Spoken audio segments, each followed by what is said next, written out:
Assalamu alaikum warahmatullahi wabarakatuh ya ikhwana almuslimin. Alhamdulillahi rabbil alamin wassalatu wassalamu ala rasulillahi Mustafa Muhammadin sallallahu alayhi wasallam.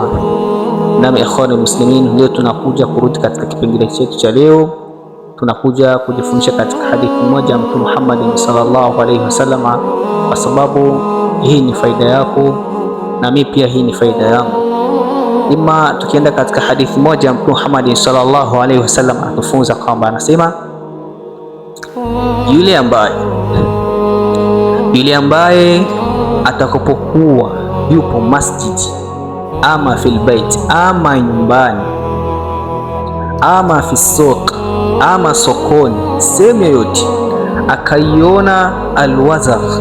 Mama na alwazagh, alwazagh bimaana ni ule mjusi kafiri, ni ule mjusi kafiri ambao unapenda kuishi ndani ya nyumba, ule mjusi kafiri ule mweupe ule. Ukishauona huyo mjusi, ndugu yangu Muislamu, uwe, lakini kuna namna gisi Mtume sallallahu alayhi wasallam alitufunza namna gisi ya kuua.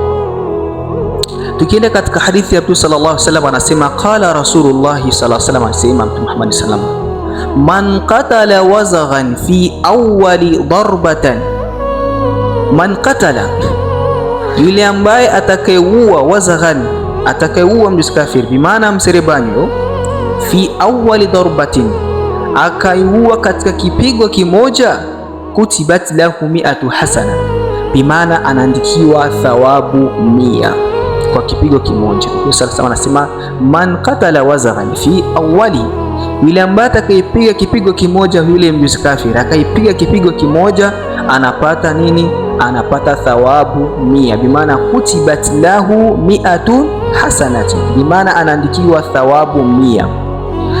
Na vile vile anaandikiwa thawabu 100, lakini kuna namna gisi ukishaua vibaya, thawabu zako zinafanya nini? Zinapungua. Akasema, kaendelea akasema, wa fi thaniyati duna dhalika, ama yule ambaye atakayepiga mjusi kafiri mara pili, mara kwanza umeipiga unapata thawabu 100, lakini ukishaipiga mara kwanza, mara pili haikufa ule mjusi kafiri, wa fi thaniyati duna dhalik, umeupiga ule mjusi kafiri mara ngapi? Mara pili, haukufa, basi ujoka na kwamba thawabu zako nafanya nini? Zinapungua.